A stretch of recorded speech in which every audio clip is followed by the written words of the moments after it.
हज़रत अनस रज़ियल्लाहु ताला अन्हु फरमाते हैं कि मैंने 10 साल नबी करीम सल्लल्लाहु अलैहि वसल्लम की खिदमत की और इन 10 सालों में नबी करीम सल्लल्लाहु अलैहि वसल्लम ने मुझे कभी नहीं डांटा। आप फरमाते हैं कि एक दिन मेरा बड़ा दिल चाहा कि मैं नबी करीम सल्लल्लाहु अलैहि वसल्लम की डांट सुनूं और आप फरमाते हैं कि नबी करीम सल्लल्लाहु अलैहि वसल्लम ने मुझे बाजार भेजा कुछ सामान लेने के लिए।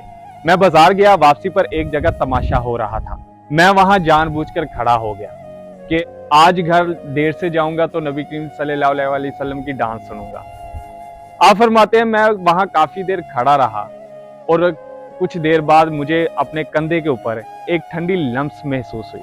मैंने मुड़कर देखा तो नबी करीम सल्लल्लाहु अलैहि वसल्लम मेरे पीछे मौजूद थे। आपने फरमाया कि ए अंस, तूने बड़ी देर कर दी, मैं तेरी खबर लेने आया था कि तू खैरियत से तो है, कोई मसला तो नहीं बन गया।